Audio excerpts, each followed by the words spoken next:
టీడీపీలో చేరారు. ఇంకా కొంతమంది టీడీపీలో చేరతారని కూడా జోరుగా ప్రచారం సాగుతుంది. అయితే ఇది వైసీపీ తీవ్రంగా ఖండిస్తుంది. మనతో పాటు జగంపేట ఎమ్మెల్యే జ్యోతుల నెహ్రూ గారు ఉన్నారు. ఆయన అడిగి మరిన్ని విషయాలు తెలుసుకున్నారు. సార్ చెప్పండి, నిన్న 4 ఎమ్మెల్యేలు ఒక ఎమ్మెల్సీ టీడీపీలో చేరారు. దీన్ని ఏ విధంగా చూడొచ్చు?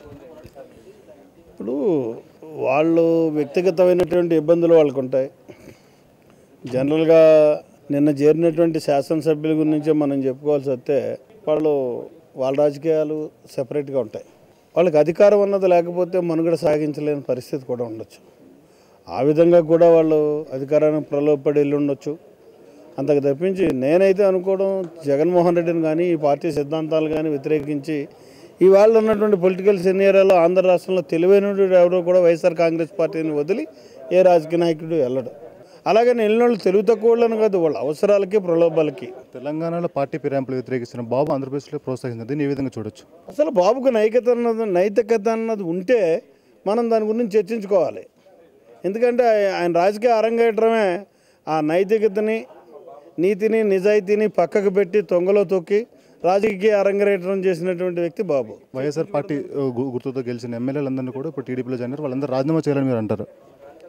ఖచ్చితంగా రాజకీయాలకు అంతో ఎంతో విలువ ఉందని ఇంకా ప్రజల్లో ఒక విశ్వాసం పొందాలనుకుంటే ఏ రాజకీయ నాయకుడైనా సరే తన పార్టీ మారాలనుకున్నప్పుడు వేరే పార్టీ మీద మనం నెగ్గినప్పుడు ఖచ్చితంగా రాజీనామా చేసి ప్రజల్లోంచి మళ్ళీ ప్రజా మద్దతును పొంది అప్పుడు ఆ పార్టీకి వెళ్ళాలి తప్పించి అది నా వ్యక్తిగత అభిప్రాయం. సార్, ఫైనల్గా ఒక క్వశ్చన్. రాష్ట్రంలో వైఎస్ఆర్ పార్టీ ఎంత ఇబ్బందులు పడుతున్నా జగన్ ఢిల్లీకి వెళ్ళారు, కేవలం కేసు నుంచి బయటపడ్డాకే మోడీని కలిసారని చెప్పి విమర్శలు వస్తుంది. దీనిపైన ఏమంటారు? ఇప్పుడు జగన్ ఎప్పుడు ఎక్కడికి వెళ్తే ఎప్పుడు తప్పుడుగా ప్రచారం చేయలేదండి వాళ్ళు.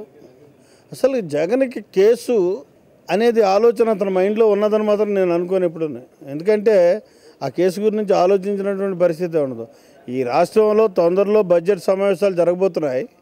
ఇవాళ దాకా ఎన్నికలై 20 మాసాలు అయినటువంటి సందర్భంలో ఒక్క ఎన్నికల హామీని కూడా నెరవేర్చలేనటువంటి ఈ ప్రభుత్వం యొక్క విధానాల మీద కానీ, ప్రధానంగా ఇవాళ కేంద్ర ప్రభుత్వం ఈ రాష్ట్రానికి ఇవ్వాల్సినటువంటి ప్రత్యేక వాదా మీద కానీ, అలాగే ప్రత్యేక ప్యాకేజీల మీద కానీ, కేంద్ర ప్రభుత్వం నుంచి రాష్ట్ర అభివృద్ధికి అభ్యున్నతికి రావాల్సినటువంటి నిధుల్ని తేవడం కోసం తన వంతు ప్రయత్నంగా పార్లమెంట్లో జరుగుతున్నాయి. పార్లమెంట్ సమావేశాల్లో మా వైఎస్ఆర్సీపీ పార్లమెంట్ సభ్యులతో కలిసి అక్కడ ప్రధానమంత్రిని, మంత్రుల్ని రిప్రజెంట్ చేయడమే కాకుండా ఈ పార్లమెంట్ జరిగేటటువంటి విధానంలో పార్లమెంట్ సభ్యులు ఈ ఆంధ్ర రాష్ట్ర అభివృద్ధికి ఏ చర్యలు తీసుకోవాలి, ఏ రకంగా మాట్లాడాలన్న దాని మీద కూడా అక్కడ ప్రత్యేకంగా వాళ్ళకి డైరెక్షన్ ఇవ్వడానికి వీటి మీద వెళ్ళినటువంటి పరిస్థితులను తప్పించి ఇంకా ప్రచారాలు అంటారా, గ్లోబల్ ప్రచారాలు, చంద్రబాబు నాయుడు యొక్క విధానం మనకు తెలియదు ఏం కాదు. ఇది జ్యోతుల నెహ్రూ గారు చెప్తున్నది. వైఎస్ఆర్ పార్టీ గుర్తుతో గెలిచి వేరే పార్టీలో జాయిన్ అయిన ఎమ్మెల్యేలందరూ కూడా వెంటనే రాజీనామా చేయాలి, కేవలం ప్రలోభాలకు లోనే వాళ్ళందరూ కూడా పార్టీ మారారని చెప్తున్నారు. జగన్ రాష్ట్ర ప్రయోజనాల కోసం ఢిల్లీకి వెళ్ళారని కూడా జ్యోతుల నెహ్రూ చెప్తున్నారు. కెమెరామెన్ రాజుతో కలిసి వినయ్, HMT, హైదరాబాద్.